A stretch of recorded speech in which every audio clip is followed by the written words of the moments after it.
let him spread his ignorance on the law. But you cannot cite him in contempt of court. Because if you do that, bakit pa tayo nagkaroon ng freedom? Bakit pa, kasama ho yan It's part of the territory. Pag ikaw ay nasa posisyon, whether ikaw ay justice, presidente, vice-presidente, kongresista, senador, kailangan buksan mo sarili mo na pupunahin ka. Ano pong masasabi ninyo dito, Attorney Sal, na hininga ng pahayag si Senate President Tito Sotto ng Korte Suprema? Kung matatandaan po ninyo, binatikos natin yan. Kasi sabi ko, hindi ka abogado dyan. Huwag mo nang pakialaman yung desisyon. Batay dun sa mga legal na prinsipyo. Baka hindi mo naiintindihan yan. Abogado maintindihan yan. Having said that, ano ngayon ang tingin ko dyan? Dinimanda siya. Dahil nakakasira ka sa demokrasya. Kung ginagawa mong, sabi mo kasi, this is a sad day for the Constitution. Mga yakit-iyak niya.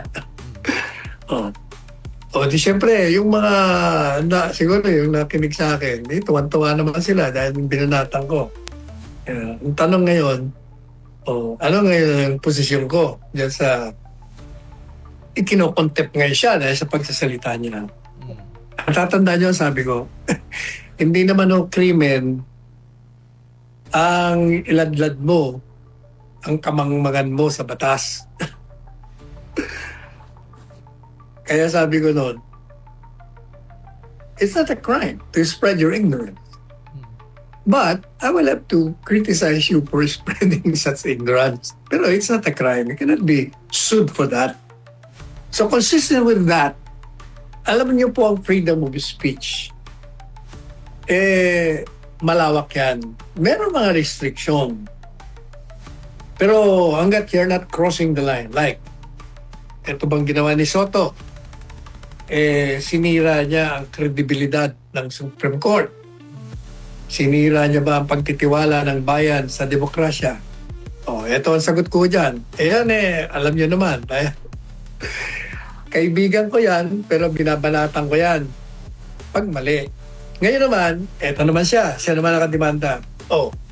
Sa tingin ko naman hindi dapat na i-contempt yan. Bakit kanyo? Gaya nga na sinabi ko, yung paglalahad ng kamangmangan ay hindi krimen.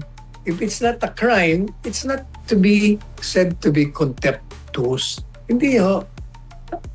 Kasama mo yun sa pag-dissent, pagpuna sa tingin mong mali. Kahit na nga mali yung pagpuna mo, kasama mo yun Wala naman siyang sinabing ibagsak ang Korte Suprema. Ay mag-alsa laban dito sa Korte Suprema. Wala naman nung ganun Sinasabi niya lang na mali ho yata ang basa niyo dyan sa ating saligang batas. Maliwanag naman, binabago niya naman yan ang kanyang opinion. Opinion lang ho yun. Kaya sa tingin ko, kahit na hindi natin siya gusto sa kanyang mga pagpuna sa mga Duterte, Korte Suprema, ay pagtatanggol natin siya. Hindi po pwede. Hayaan siya. Let him spread his ignorance on the law. But you cannot cite him in contempt of court. Because if you do that,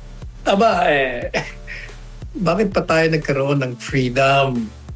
Bakit pa, kasama ho yan It's part of the territory. Pag ikaw ay nasa posisyon, whether ikaw ay justice, presidente, vice-presidente, kongresista, senador, kailangan buksan mo sarili mo na pupunahin ka.